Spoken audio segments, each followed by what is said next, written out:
6 démons qui meurent lorsque vous priez la nuit. Écoutez-moi très attentivement. Il y a des batailles que vous ne voyez pas avec vos yeux, mais qui se déroulent dans le monde spirituel. Et parfois, pendant que vous dormez, certaines choses cherchent à influencer votre paix, votre destinée, votre famille et votre marche avec Dieu. Mais voici la bonne nouvelle, vous n'êtes pas sans défense. Lorsque vous vous levez dans la nuit pour prier, lorsque vous invoquez le nom de Jésus avec foi et que vous vous appuyez sur la parole de Dieu, vous prenez une position spirituelle que l'ennemi ne peut pas ignorer. Dans cette vidéo, je vais vous révéler 6 types d'oppression spirituelle que la prière nocturne peut combattre, et surtout, je vais vous montrer pourquoi votre temps de prière dans le secret peut transformer votre vie. Ne partez surtout pas maintenant, parce que le 6e point concerne une attaque que beaucoup de croyants subissent sans même comprendre ce qui leur arrive. Restez jusqu'à la fin, prenez votre Bible, préparez votre cœur et prions ensemble. La nuit n'est pas seulement faite pour dormir, elle peut aussi devenir un moment de communion profonde avec Dieu. Priez pour les hommes, les nations et les dirigeants, une prière qui change le monde. Écoutez attentivement ceci. La prière chrétienne ne doit jamais être limitée à nos propres besoins. Dieu nous appelle à porter les autres devant lui, à intercéder pour les familles, les villes, les nations et même pour ceux qui exercent une autorité. La parole de Dieu nous enseigne clairement que nous devons présenter des supplications, des prières, des intercessions et des actions de grâce pour tous les hommes. Paul nous exhorte également à prier pour les rois et pour tous ceux qui sont élevés en dignité, afin que nous puissions mener une vie paisible, dans la piété et dans la dignité. Cette volonté de Dieu est directement liée à son désir de voir les hommes sauvés et parvenir à la connaissance de la vérité. 1 Timothée 2, versets 1 à 4. Cela signifie que lorsque nous prions pour une nation, nous ne prions pas simplement pour que ces problèmes disparaissent. Nous prions afin que la lumière de l'Évangile atteigne les cœurs, que les consciences soient éclairées et que les hommes découvrent Jésus-Christ. La véritable intercession regarde plus loin que les circonstances visibles. Elle porte devant Dieu le destin spirituel des personnes. 1. Prions pour que la lumière de Dieu atteigne les hommes. Il existe des personnes qui vivent dans la confusion, l'égarement ou l'indifférence spirituelle. Elles peuvent entendre parler de Dieu sans véritablement comprendre son amour et son salut. C'est pourquoi nous pouvons demander au Seigneur d'ouvrir leurs yeux et de les conduire des ténèbres vers la lumière. L'apôtre Paul décrit cette œuvre spirituelle lorsqu'il parle de ceux qui doivent passer des ténèbres à la lumière et de la puissance de Satan à Dieu, afin de recevoir le pardon des péchés et l'héritage réservé à ceux qui sont sanctifiés par la foi. Acte 26, verset 18. Lorsque vous intercédez pour votre ville, votre pays ou votre génération, vous pouvez donc prier avec foi. Père, que ta lumière se manifeste dans les cœurs, que ceux qui sont éloignés de toi découvrent la vérité. Conduis-les vers Jésus-Christ et donne-leur la grâce de recevoir ton salut. Ce n'est pas une prière de condamnation, c'est une prière de salut, car Dieu ne désire pas la destruction du pécheur. Il désire qu'il se repente et qu'il vive. Ézéchiel 18, verset 23. 2. Prions pour que les cœurs soient libérés de l'aveuglement spirituel. La Bible nous montre également qu'il existe un aveuglement spirituel qui empêche certaines personnes de reconnaître la vérité de l'Évangile. Paul écrit que le Dieu de ce siècle a aveuglé l'intelligence de ceux qui ne croient pas, afin qu'ils ne voient pas resplendir la lumière de l'Évangile de la gloire de Christ. 2 Corinthiens 4, verset 4. Voilà pourquoi l'intercession est importante. Nous ne devons pas simplement regarder une personne perdue et dire « Elle ne changera jamais ». Nous devons croire que Dieu peut toucher son cœur. Nous pouvons prier pour que la vérité pénètre son intelligence, que son cœur soit disposé à écouter et que les obstacles spirituels qui l'empêchent de reconnaître Christ soient ôtés. Et lorsque nous prions, nous ne plaçons pas notre confiance dans la puissance de nos paroles, mais dans la puissance de Dieu. Zacharie 4, verset 6. 3. Prions pour les dirigeants et pour ceux qui exercent l'autorité. La Bible nous demande également de porter les dirigeants dans la prière. Pourquoi ? Parce que les décisions prises par ceux qui exercent une responsabilité peuvent avoir des conséquences sur des milliers, voire des millions de personnes. Paul dit clairement que nous devons prier pour les rois et pour tous ceux qui sont en position d'autorité. 1 Timothée 2, verset 2. Nous pouvons donc demander à Dieu de leur donner sagesse, discernement, justice et compréhension. La Bible affirme que le cœur du roi est dans la main de l'Éternel et qu'il peut l'incliner comme des courants d'eau. Proverbe 21, verset 1. Alors, au lieu de passer notre temps à critiquer les dirigeants, apprenons à les porter devant Dieu. Prions pour leur salut. Prions pour leur sagesse. Prions pour qu'ils prennent des décisions justes. Prions afin que Dieu place autour d'eux des personnes capables de leur communiquer la vérité avec courage et amour. 4. Prions pour que Dieu envoie des ouvriers. Jésus a donné une autre instruction essentielle concernant la moisson spirituelle. Il a dit que la moisson est grande, mais que les ouvriers sont peu nombreux. Puis il a demandé à ses disciples de prier le Seigneur de la moisson afin qu'il envoie des ouvriers dans sa moisson. Matthieu 9, versets 37 à 38. Remarquez quelque chose de profond. Jésus ne nous demande pas seulement de regarder la moisson. Il nous demande de prier pour les ouvriers. Il y a des hommes et des femmes qui ont besoin d'entendre l'Évangile, mais quelqu'un doit aller vers eux. Il y a des familles qui ont besoin d'espérance. Il y a des jeunes qui cherchent une direction. Il y a des dirigeants qui ont besoin d'entendre la vérité. Il y a des communautés entières qui ont besoin de découvrir l'amour de Dieu. Alors prions. Seigneur, envoie des ouvriers. Envoie des hommes et des femmes remplis de foi, de sagesse, de compassion et de courage. 5. Dieu peut utiliser un petit nombre pour atteindre un grand nombre. Jésus lui-même nous donne un exemple remarquable. L'Évangile selon Luc rapporte que le Seigneur désigna 70 autres disciples et les envoya 2 par 2 dans les villes et les lieux où lui-même devait se rendre. Luc 10, verset 1. Ce récit nous rappelle une vérité puissante. Dieu peut multiplier l'impact d'une personne lorsqu'elle accepte d'être envoyée. Vous n'avez peut-être pas une grande plateforme. Vous n'avez peut-être pas des milliers de personnes autour de vous. Mais vous pouvez prier. Vous pouvez témoigner. Vous pouvez encourager quelqu'un. Vous pouvez annoncer l'Évangile. Vous pouvez porter votre famille devant Dieu. Vous pouvez prier pour votre ville. Vous pouvez intercéder pour votre nation. Ne méprisez jamais ce que Dieu peut accomplir à travers une personne qui lui est entièrement consacrée. 6. Notre objectif doit rester le salut des âmes. Au-dessus de toutes nos demandes, il y a le cœur de Dieu, que les hommes soient sauvés et qu'ils connaissent la vérité. Jésus a déclaré qu'il était venu chercher et sauver ce qui était perdu. Luc 19h10. Voilà pourquoi notre intercession doit être animée par l'amour. Nous ne prions pas contre les hommes. Nous prions pour eux. Nous ne désirons pas leur chute. Nous désirons leur restauration. Nous ne cherchons pas leur condamnation. Nous demandons à Dieu de leur révéler sa grâce. Et lorsque nous prions ainsi, notre cœur commence lui aussi à ressembler davantage au cœur de Dieu. Prière finale. Père céleste, au nom de Jésus-Christ, nous te présentons les hommes, les familles, les villes et les nations. Que ta lumière se lève dans les lieux où règnent les ténèbres. Que ceux qui sont éloignés de toi découvrent Jésus-Christ. Donne aux dirigeants sagesse, discernement et justice. Envoie des ouvriers dans les champs de la moisson. Fortifie ceux qui annoncent l'Évangile. Ouvre les portes afin que ta parole soit annoncée avec puissance et vérité. Et surtout, Seigneur, conduis les hommes à la connaissance de Jésus-Christ. Nous croyons que tu peux transformer les cœurs, restaurer les vies et faire naître l'espérance là où tout semblait perdu. Que notre génération voie une véritable fin de ta parole et une profonde soif de ta présence. Au nom puissant de Jésus-Christ. Amen. Et souvenez-vous, votre prière n'est pas insignifiante. Lorsque vous priez pour quelqu'un, vous le présentez devant Dieu. Lorsque vous intercédez pour votre ville, vous choisissez de ne pas rester spectateur. Lorsque vous priez pour votre nation, vous participez spirituellement à l'œuvre de Dieu. Alors, ne cessez pas de prier. Ne cessez pas d'intercéder. Ne cessez pas de croire. La moisson est grande. Prions donc le Seigneur d'envoyer des ouvriers. La moisson est grande. Voyons les âmes comme Dieu les voit. Jésus regardait les multitudes avec un regard différent de celui des hommes. Là où certains voyaient des foules, il y voyait des vies qui pouvaient encore être touchées, transformées et conduites vers Dieu. Il déclara que la moisson était grande, mais que les ouvriers étaient peu nombreux. Luc 10, verset 2. Cette parole doit changer notre manière de prier. Lorsque nous regardons notre ville, notre pays ou notre génération, ne voyons pas seulement les problèmes. Voyons également les personnes que Dieu veut atteindre. Derrière chaque visage se trouve une âme. Derrière chaque famille se trouve une histoire.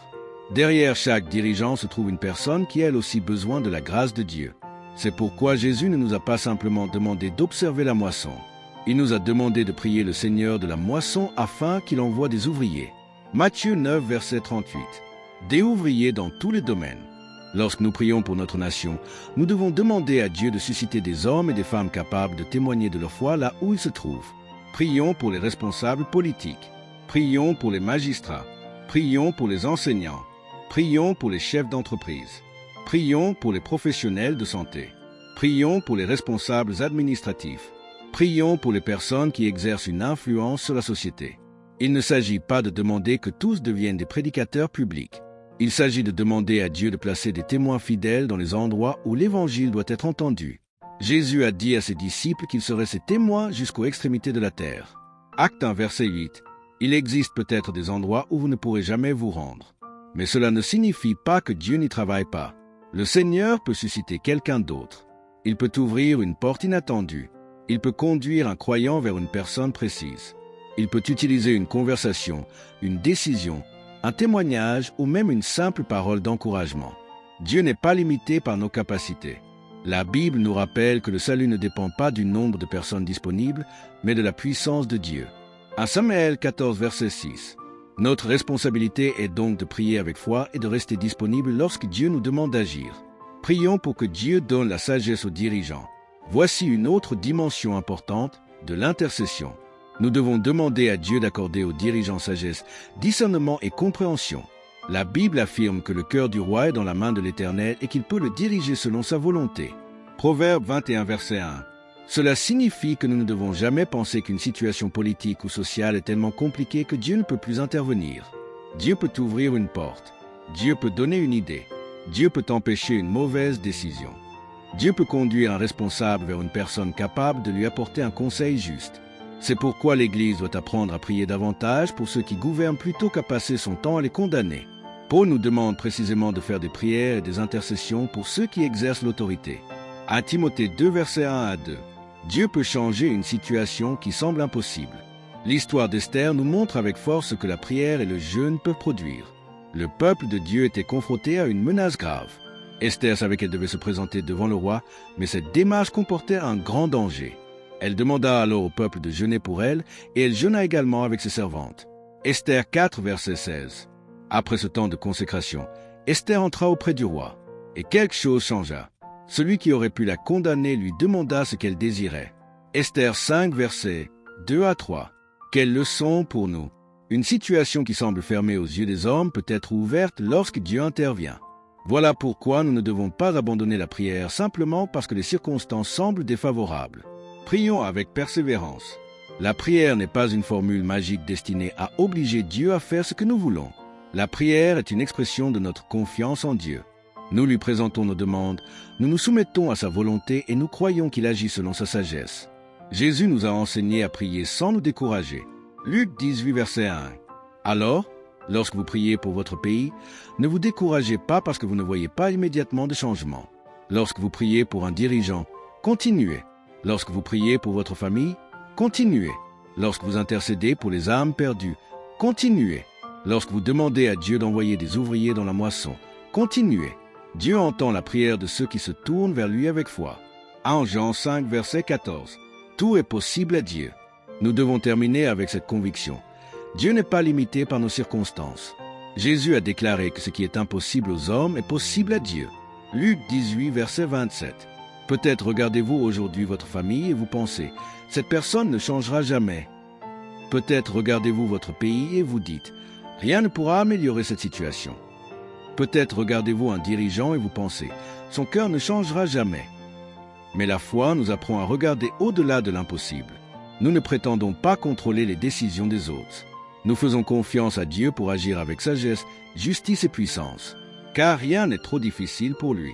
Jérémie 32, verset 27. Alors prions. Prions pour les nations. Prions pour les dirigeants. Prions pour les familles. Prions pour les villes.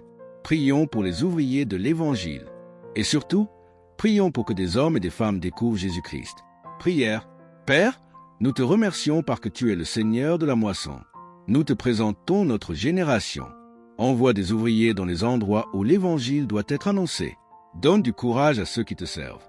Accorde sagesse et discernement à ceux qui exercent l'autorité. Conduis leurs décisions vers ce qui est juste et bénéfique pour les peuples. Ouvre les yeux de ceux qui vivent encore dans les ténèbres. Que ta parole atteigne les cœurs. Que les familles soient restaurées. Que les nations connaissent ta vérité. Et fais de nous des instruments disponibles entre tes mains. Nous refusons de regarder le monde uniquement avec les yeux de la peur. Nous choisissons de le regarder avec les yeux de la foi. La moisson est grande. Seigneur, envoie des ouvriers. Et que toute la gloire revienne à Jésus-Christ. Amen. Rien n'est impossible à Dieu. Il existe une vérité que nous devons graver profondément dans notre cœur. Dieu n'est pas limité par ce qui semble impossible aux yeux des hommes. Lorsque l'ange annonça à Marie qu'elle allait concevoir le Sauveur, alors que les circonstances humaines semblaient impossibles, il lui déclara que rien n'est impossible à Dieu. Luc 1, verset 37. Cette vérité doit également transformer notre manière de prier. Lorsque nous prions pour une nation, nous ne devons pas nous laisser dominer par la peur. Lorsque nous prions pour une famille, nous ne devons pas conclure trop rapidement que tout est perdu. Lorsque nous prions pour une personne qui semble éloignée de Dieu, nous devons nous souvenir que le Seigneur peut toucher son cœur. Notre confiance ne repose pas sur la puissance humaine. Elle repose sur Dieu. Jésus lui-même a déclaré que ce qui est impossible aux hommes est possible à Dieu. Luc 18, verset 27. Alors prions avec foi, mais aussi avec humilité, en laissant à Dieu la manière et le moment d'accomplir son œuvre. 4. Prions contre la violence, l'injustice et tout ce qui détruit la vie. La prière chrétienne ne consiste pas à souhaiter le mal à ceux qui font le mal. Nous ne prions pas pour que des personnes soient détruites. Nous prions afin que les œuvres mauvaises soient arrêtées, que la justice progresse et que les personnes soient amenées à la repentance. La Bible nous révèle que Dieu aime la justice et que sa bonté remplit la terre. Psaume 33, verset 5. Pourtant, nous constatons autour de nous la violence, la corruption, l'exploitation, la pauvreté, la faim, les conflits et tant d'autres souffrances. Cela ne signifie pas que Dieu approuve ces choses. Au contraire, l'Écriture nous enseigne que Dieu appelle son peuple à rechercher la justice, à défendre celui qui est opprimé, à prendre soin des plus vulnérables. Ésaïe 1, verset 17. C'est pourquoi nous pouvons prier. Seigneur, fais reculer la violence. Donne de la sagesse aux responsables. Mets fin aux projets injustes. Protège les innocents. Donne aux dirigeants le courage de rechercher la justice. Et conduis ceux qui font le mal à la repentance. La prière doit produire la justice, pas la haine. Il est important de comprendre ceci.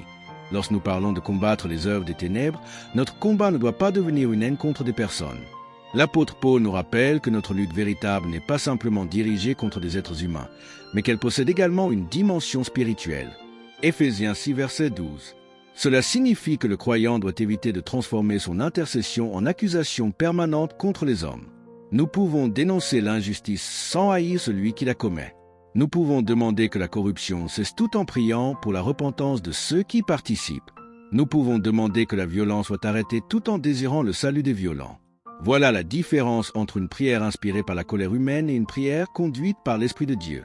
Jésus nous a même demandé de prier pour ceux qui nous persécutent. Matthieu 5, verset 44. Dieu veut que la bonté soit manifestée sur la terre. Lorsque nous prions pour notre société, nous pouvons demander que les ressources soient utilisées avec sagesse, que les personnes vulnérables soient protégées et que ceux qui ont la responsabilité de servir la population agissent avec intégrité. La Bible nous enseigne à rechercher la justice, à aimer la miséricorde et à marcher humblement avec Dieu. Michée 6, verset 8. Nous pouvons également prier pour que les personnes qui souffrent trouvent de l'aide. La foi chrétienne n'est pas indifférente à la souffrance humaine. Jésus nous enseigne à aimer notre prochain et à agir concrètement lorsque nous en avons la possibilité. Marc 12, verset 31. Ainsi, notre prière doit nous conduire à l'action. Si Dieu nous donne la possibilité d'aider quelqu'un, faisons-le. Si nous pouvons nourrir une personne affamée, faisons-le. Si nous pouvons encourager quelqu'un qui traverse une épreuve, faisons-le. Si nous pouvons défendre une personne injustement traitée, faisons-le avec sagesse. La prière véritable transforme d'abord notre cœur, puis elle influence notre manière de vivre. Prions pour que la sagesse de Dieu gouverne les décisions. Une nation a besoin de ressources, mais elle a aussi besoin de sagesse. Une société a besoin de dirigeants, mais elle a également besoin de dirigeants capables de rechercher la justice.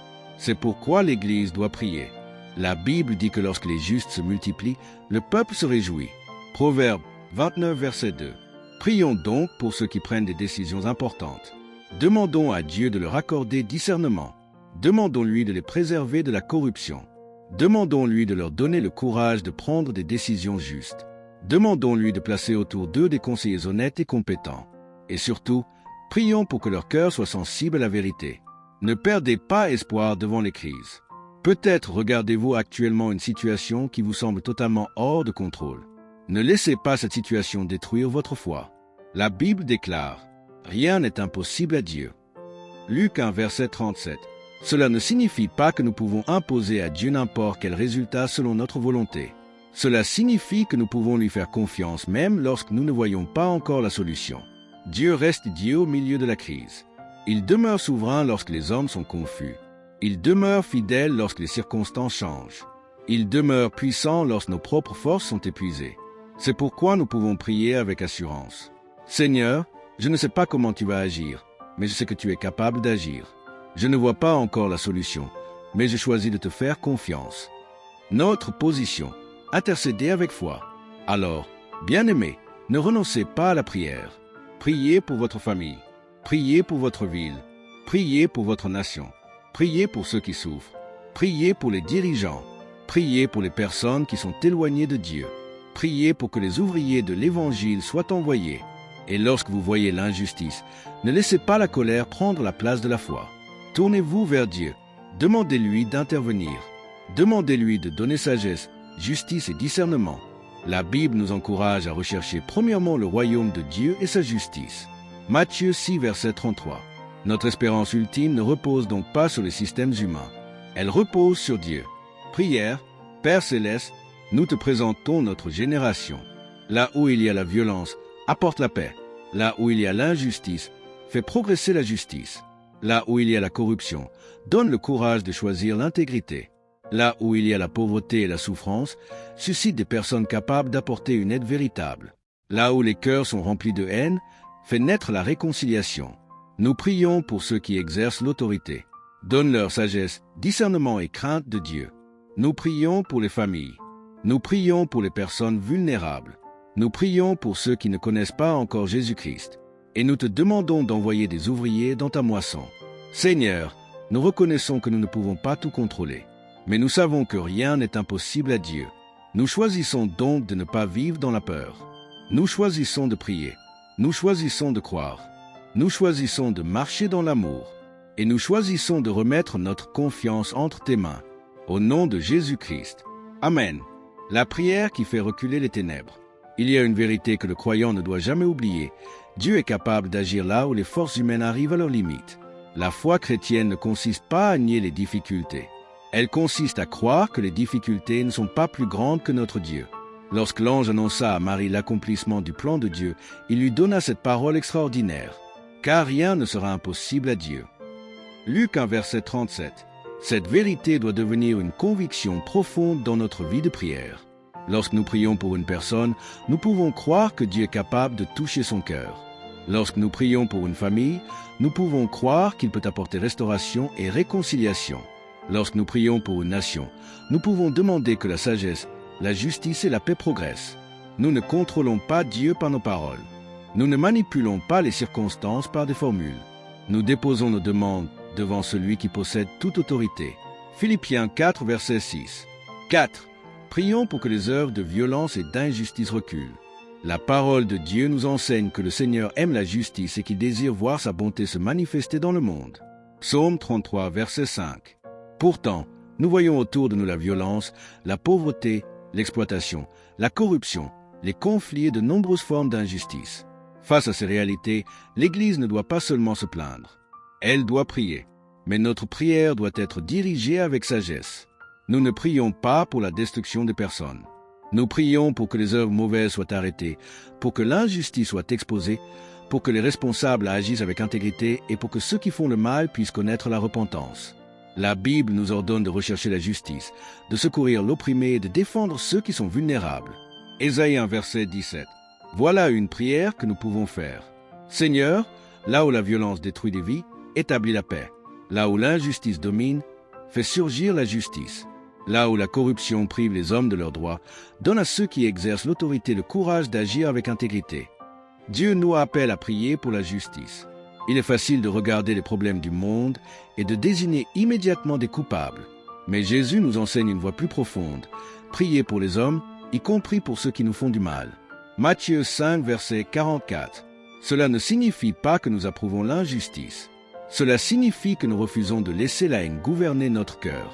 Nous pouvons demander que le mal soit arrêté tout en désirant que celui qui commet le mal se repente. Nous pouvons demander que la corruption soit exposée sans souhaiter la destruction d'une personne. Nous pouvons réclamer la justice sans abandonner l'amour.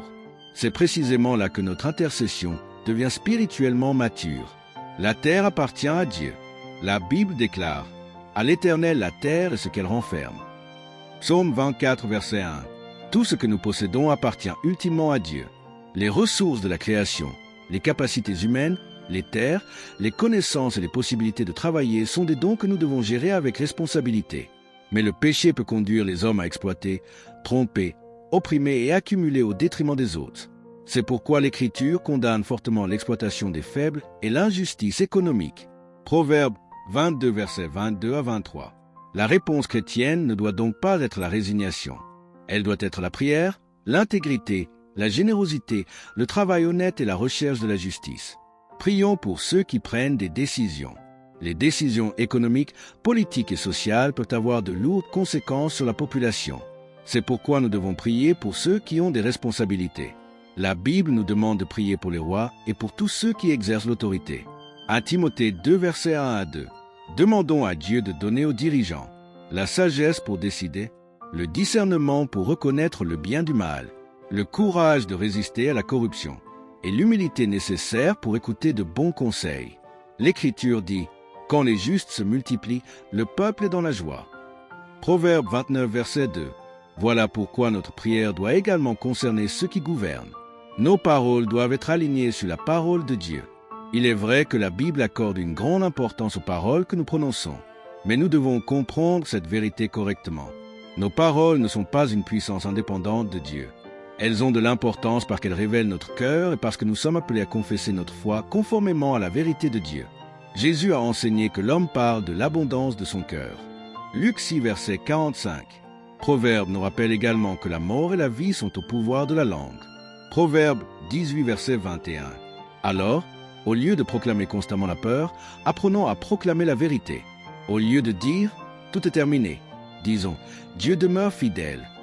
Au lieu de nourrir le découragement, rappelons-nous les promesses de l'Écriture. Au lieu de parler comme si Dieu était absent, confessons que sa présence demeure avec nous. Notre bouche doit devenir un instrument de foi, d'espérance et de vérité. Persévérer dans la prière. La prière n'est pas une parole prononcée une seule fois avant que nous abandonnions. Jésus nous a enseigné qu'il fallait toujours prier et ne pas se décourager. Luc 18, verset 1. Continuez donc à prier, même lorsque vous ne voyez pas encore la réponse. Continuez, même lorsque les circonstances semblent inchangées. Continuez, même lorsque votre famille traverse une période difficile. Continuez, même lorsque votre nation traverse une crise. Continuez, parce que notre confiance ne repose pas sur ce que nos yeux voient aujourd'hui. Elle repose sur celui qui demeure fidèle. Hébreux 10, verset 23. La justice de Dieu commence aussi par nous. Avant de demander à Dieu de transformer toute une société, demandons-lui de transformer notre propre cœur. Si nous voulons voir davantage d'intégrité autour de nous, soyons nous-mêmes intègres. Si nous voulons voir davantage de générosité, soyons généreux. Si nous voulons voir moins de violence, refusons de nourrir la haine. Si nous voulons voir davantage de justice, pratiquons la justice dans notre propre vie. Jésus nous demande de chercher premièrement le royaume de Dieu et sa justice. Matthieu 6, verset 33. Le réveil que nous demandons au monde doit également commencer dans nos propres cœurs. La justice, la foi et la prière sont liées. La prière véritable produit une transformation intérieure. Elle nous rapproche de Dieu. Elle change notre manière de penser. Elle nous pousse à aimer notre prochain. Elle nous rend sensibles à la souffrance des autres. Elle nous donne le courage de faire ce qui est juste. Jacques nous rappelle que la prière fervente du juste possède une grande efficacité. Jacques 5, verset 16. Alors prions avec foi, mais marchons également dans l'obéissance. Prions pour la paix et soyons des artisans de paix. Prions pour les pauvres et cherchons des moyens de les aider. Prions pour la justice et agissons avec intégrité. Prions pour les nations et annonçons l'Évangile lorsque Dieu nous ouvre une porte. Prière finale. Père Céleste, nous reconnaissons que toute la terre t'appartient. Nous te présentons les nations, les familles, les dirigeants et tous ceux qui souffrent. Là où règne la violence, fais progresser la paix. Là où règne l'injustice, fais surgir la justice. Là où la corruption détruit la confiance, suscite des hommes et des femmes intègres. Donne de la sagesse à ceux qui gouvernent. Donne du discernement à ceux qui prennent des décisions importantes. Protège les innocents. Soutiens les personnes vulnérables. Donne aux croyants la compassion nécessaire pour servir leurs prochains. Et surtout, conduis les hommes et les femmes vers Jésus-Christ. Apprends-nous à prier sans nous décourager. Apprends-nous à parler avec foi. Apprends-nous à agir avec amour. Et lorsque nous rencontrons une situation qui semble impossible, rappelle-nous cette vérité. Rien n'est impossible à Dieu. Nous ne mettons pas notre confiance dans les hommes. Nous ne mettons pas notre confiance dans les systèmes. Nous mettons notre confiance en toi. Au nom puissant de Jésus-Christ. Amen. Et retenez ceci, ne laissez jamais une circonstance difficile vous convaincre que Dieu a cessé d'agir. Continuez à prier. Continuez à croire. Continuez à marcher dans l'amour. Continuez à faire le bien. Car Dieu demeure fidèle et son peuple est appelé à être une lumière au milieu des ténèbres. Matthieu 5, versets 14 à 16. La justice de Dieu, un don que nous recevons par la foi. Il existe une vérité fondamentale que chaque croyant doit comprendre. Notre relation avec Dieu ne repose pas sur notre capacité à être parfait, mais sur l'œuvre accomplie par Jésus-Christ. La Bible nous révèle une chose extraordinaire. Jésus, lui qui était sans péché, a accepté de porter nos péchés afin que nous puissions être réconciliés avec Dieu et recevoir sa justice. Paul l'exprime ainsi. Celui qui n'a point connu le péché, il l'a fait devenir péché pour nous, afin que nous devenions en lui justice de Dieu. 2 Corinthiens 5, verset 21. Voilà le cœur de l'Évangile. Christ a pris ce que nous ne pouvions pas porter afin de nous donner ce que nous ne pouvions pas mériter par nos propres forces. Ne cherchez pas à mériter ce que Christ vous a offert. Beaucoup de personnes pensent qu'elles doivent accumuler suffisamment de bonnes œuvres avant de pouvoir se considérer acceptées par Dieu. Elles prient davantage pour essayer de gagner son approbation. Elles travaillent davantage pour essayer de mériter son amour. Elles se condamnent lorsqu'elles échouent. Mais l'Évangile nous présente une autre réalité. Le salut est un don de la grâce de Dieu reçu par la foi. Paul explique que l'homme est justifié par la foi indépendamment des œuvres de la loi. Romains 3, verset 28. Cela ne signifie évidemment pas que les bonnes œuvres sont inutiles. Elles sont importantes, mais elles sont le fruit d'une vie transformée et non le prix que nous payons pour acheter notre salut. La Bible déclare que nous sommes sauvés par la grâce au moyen de la foi et que cela ne vient pas de nous-mêmes. Éphésiens 2, versets 8 à 10. La justice de Dieu n'est pas la justice que nous fabriquons. Paul avait lui-même compris cette différence. Il explique qu'il ne voulait pas être trouvé avec une justice provenant simplement de l'observation de la loi, mais avec cette justice qui vient de Dieu et qui est reçue par la foi en Christ. Philippiens 3, verset 9. Quelle vérité profonde! Nous pouvons avoir beaucoup de disciplines religieuses et pourtant ne pas comprendre la grâce. Nous pouvons connaître beaucoup de règles et pourtant ne pas connaître intimement le Seigneur. Nous pouvons accomplir de nombreuses activités religieuses et toujours vivre sous la condamnation.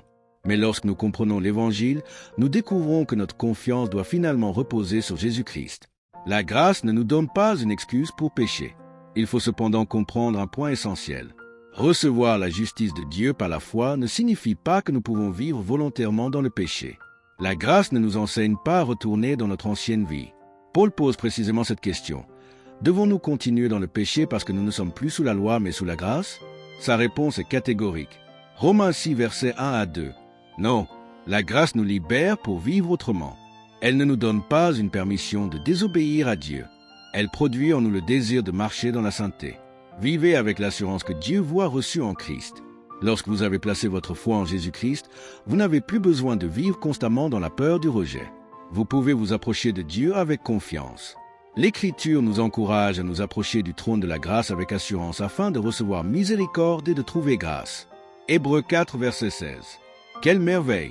Vous pouvez venir devant Dieu lorsque vous êtes fort. Vous pouvez venir lorsque vous êtes faible.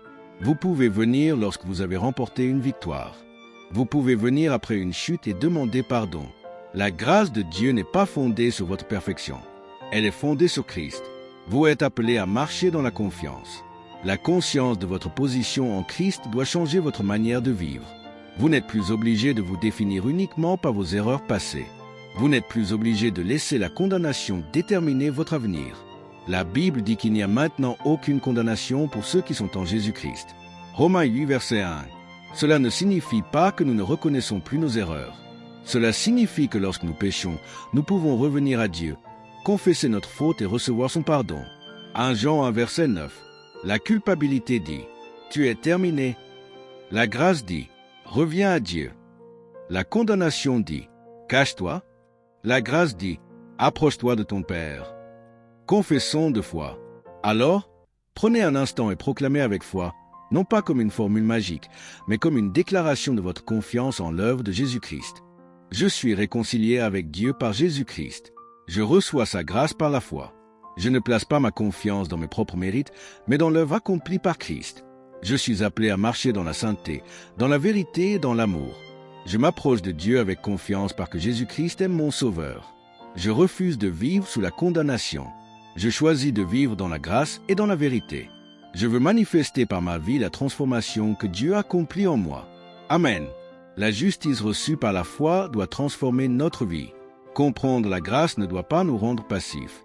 Au contraire, lorsque nous réalisons combien Dieu nous a aimés, nous désirons davantage lui plaire.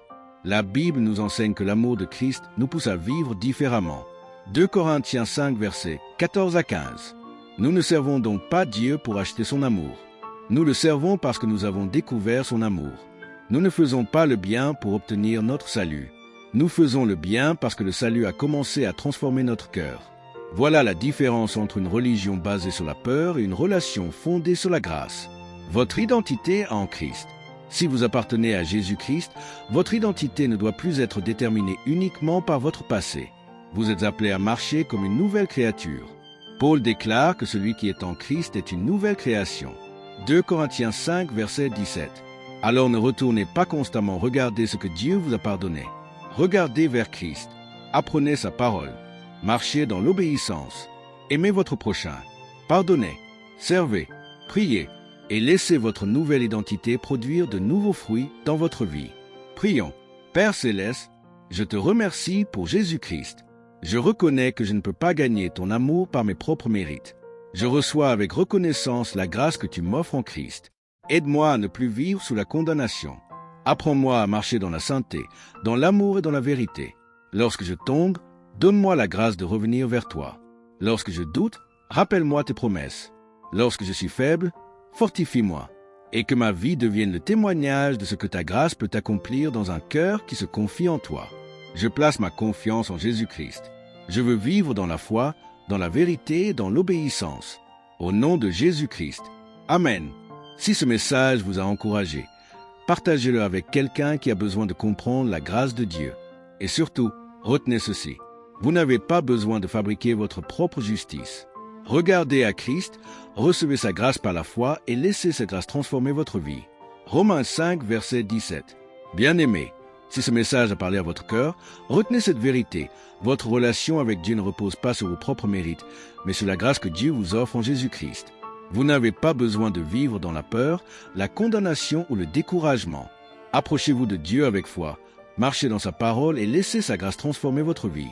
Romains 8, verset 1 nous rappelle qu'il n'y a maintenant aucune condamnation pour ceux qui sont en Jésus-Christ. Si cette parole vous a béni, abonnez-vous à Michel Chanel, activez la cloche et partagez cette vidéo avec une personne qui a besoin d'entendre ce message aujourd'hui. Écrivez dans les commentaires. Je choisis DEVIR PAR la FOIET PAR la grâce DEDEU. Merci d'avoir regardé Michel Chanel, votre espace de foi, d'encouragement et de croissance spirituelle. Que le Seigneur fortifie votre foi, renouvelle votre espérance et vous conduise chaque jour dans sa vérité. Que Dieu vous bénisse abondamment, vous protège et vous accompagne. À très bientôt pour un nouveau message sur Michel Chanel. Jésus-Christ soit glorifié dans votre vie. Amen.